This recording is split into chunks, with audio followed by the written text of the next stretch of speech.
Welcome to my channel, and we are on chapter 2 of The Way of the Superior Man. Let's begin. Live with an open heart, even if it hurts. Closing down in the midst of pain is a denial of a man's true nature. A superior man is free in feeling and action, even amidst great pain and hurt. If necessary, a man should live with a hurting heart rather than a closed one. He should learn to stay in the wound of pain and act with spontaneous skill and love, even from that place. Imagine falling at a major project, lying to your woman and getting caught, or overhearing her joke about your shortcomings in bed. How do you react with your body, breath, and eyes? Notice if you react to a person or situation that hurts you by withdrawing, hiding, or closing in on yourself. Notice if there are times when you find it difficult to look into someone's eyes, or times your chest and solar plexus become tense and contracted. These are signs of an unskillful reaction to hurt. Contracted and closed in on yourself, you are unable to act. You are trapped in your own self-protective tension and no longer a free man. I love this part of this book. Chapter 2, where you're told to open your heart even if it hurts.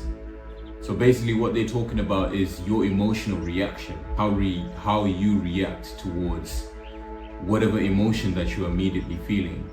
So they gave quite a few examples here where you overhear your girlfriend talking about your activities in the bedroom, saying negative things, and you feel some type of very difficult and tense way, or you become embarrassed in front of your friends and you tend to show that emotional reaction. They're saying that you are not free when you react in this type of way. You are not free. So that means that if anybody is able to control how you feel, then they can have you reacting in a certain type of way. You don't want to be that guy. You don't want to be like that guy, let's call him Joe, that when a joke is made about him, he now has to ruin the whole night. He's probably going to be sulking the whole night. He's going to be quiet, not going to say anything to anybody just because he felt a little bit of a certain type of way because someone said a little joke about him. Let's continue forward. The superior man practices opening during these times of automatic closure. Open the front of your body so that your chest and solar plexus are not tense. Sit or stand upright and full, opening the front of your body. Soften your chest and your belly, wide and free. Breathe down through your chest, solar plexus, deep into your belly. Look directly into the eyes of whomever you are with, feeling your own pain as well as the feeling of the other person. Only when the front of your body is relaxed and opened, only when the front of your body is relaxed and opened, your breath full and deep, and your gaze unguarded and directly connected with another person's eyes, can your fullest intelligence manifest spontaneously in the situation. To act as a superior man, a samurai of relationship, you must feel the entire situation with your whole body. A closed body is unable to sense subtle cues and signals, and therefore unable to act with the mastery in the situation. As you've heard, when you leave yourself in a tense moment after feeling something that is quite tense, you're reacting towards the emotion and you become a little bit more closed off. And now you feel like you need to protect yourself because someone has said something offensive or hurtful to you, and you don't want to say anything else or behave in any type of way that will embarrass you in front of whoever you are. Whereas when you realize that emotion is there, and when you become aware of yourself and become aware that you have this certain emotion within yourself that's keeping you tense, that's keeping you contracted, you need to sit down or stand up upright, breathe in deeply, take in the air and feel whatever it is that you're feeling. And with that feeling, you will be able to access some kind of inner genius within you, where you're able to say the exact right thing at the exact right time, confidently, only because you've opened up your heart. Even though it hurts, you've opened up yourself, you've opened up that emotion to move freely throughout your body, throughout your throat, your brain, and you can think of exactly what it is that you need to say and when to say it. So whenever you're dealing with situations or anything in life, you need to keep your heart open. You need to stand tall, chest out, walk, and allow whatever feelings and energies which are within your heart center, within here, to move freely throughout the body, so that your blood circulation, one of all, is moving correctly. The energy, which is your blood, is moving correctly throughout your whole body, throughout your whole system.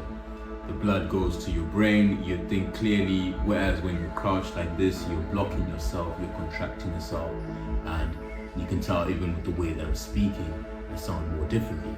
Whereas when I come across like this, you can immediately sense the difference within myself. You can sense that I'm speaking more clearly, more confidently, because I have opened up my heart, I've opened up myself. So remember, wherever you are, open up your heart, open up yourself. Let's move on to chapter 3. Live as if your father were dead. A man must love his father and yet be free of his father's expectations and criticisms in order to be a free man. Imagine that your father has died, or remember when he died. Are there any feelings of relief associated with his death? Now that he is dead, is any part of you happy that you need not to live up to his expectations or suffer his criticisms? How would you have lived your life differently if you had never tried to please your father? If you never tried to show your father that you were worthy? If you never felt burdened by your father's critical eye? For the next 3 days, do at least one activity a day that you have avoided or suppressed because of the influence of your father. In this way, practice being free of his subtle expectations, which may now reside within your own self-judgment. Practice being free in this way, once each day or for 3 days. Even once each day for 3 days. Even if you still feel fearful, limited, unworthy, or burdened by your father's expectations. A man must love his father and yet be free of his father's expectations and criticisms in order to be a free man. This is self-explanatory.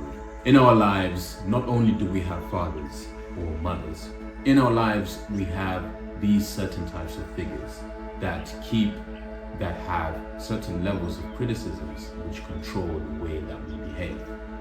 For some of us, I did not grow up with my father personally. So for me, it is my aunt.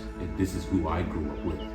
My aunt has this fatherly figure, this fatherly persona, and she has some very strong criticisms. She's quite critical with the way I behave, with certain things that I may do.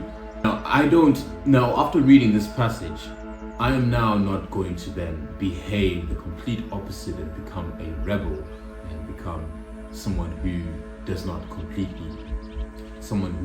listen at all to what their parents say or what their father says. Do not take this message in an absurd way and begin to go completely off track and behave and say that, oh, the book told me or this channel told me to behave this way. The understanding that you need to take from this passage is that you need to live freely from your parents' criticisms. You need to become your own self and have your own foundation. I can bring in the usual examples where your parents are telling you to go to college or study a certain type of degree.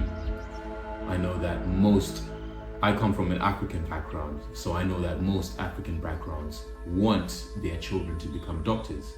I've heard this message plenty of times where my aunt would tell me that you should become a doctor. Since I was 10, I've been hearing that I should become a doctor. And I even had a a thought that one day, I don't want to become a doctor, but I do want to become a virologist and study viruses. I only did this because it was within the barrier or within the circle of medicine, and that is what is deemed worthy of within our parents' or family's eyes. So I did have this desire that I want to be a virologist when I grow up. And I'm sure there are more of you who also have this similar feeling, who decide to take certain actions or decide to partake in certain activities only to please their parents, only to please their judgment and avoid their criticism. They don't want to come out and say what they truly desire and what they truly wish to do. Now, in order for you to do this, you must actually be aware and know what you truly desire to do and what you truly want to do. You can't just say, no, I don't want to be like that. No, I don't want to take your criticism. No, I don't want to behave in this way that you're telling me to behave, and just walk around like a zombie saying no to everything that you see, becoming a rebel for the sake of it. That's not what you should be behaving like. What you need to understand is that you need to have your own path, draw out your own path and create for yourself what you want to create for yourself, and do the activities without your parents' criticisms. Have your own plan, have your own desires that should make sense in your own humane way. If you want to become a pilot later when you grow up, or if you want to become a musician, then you need to lay out a plan for yourself that is thorough for the direction, for the position of life that you are in, for the position in life that you are currently in. Whatever it is that you want to do or feel the need to do, you must do that. Do that with a plan. Do that in a thorough way, so that even when your parents come in and criticize you for whatever it is that you're doing, you are able to explain to them that this is your wish, this is your dream. Have you ever noticed whenever you ask your parents or whoever it is, your father, right? Whenever you ask that father figure, why should I become a doctor? They will tell you that doctors earn a good amount of money. Doctors are clever. Doctors are intelligent. Doctors are geniuses. They have an idea of what a doctor is. They have an idea. They have positive ideas that they can lay out to you, which can convince you yourself that being a doctor is the right way or the right thing to do. What you need to now do is that you need to study whatever field or study whatever it is that you want to do.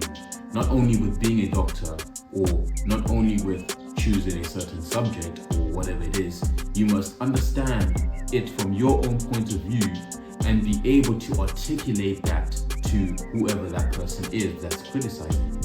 You must be knowledgeable of whatever it is that you want to do, so much that you are able to show them that you know what it is that you want to do. It's not about convincing them that being a pilot is better. It's about showing them that you are aware of what you want to do with your own life. Our parents or father figures are there just to be guides. And if they feel that you do not know where you are headed or where you're going, they will obviously come with a map, a guide map, and show you that this is the way, using the perspective that they know and understand. Now share this with your friends and family, as this is information that will definitely help them understand themselves as a man or as a being with masculine energy, or even just understanding yourself in general, because this is information that can be used universally. And remember, never be afraid to be too manly. Peace.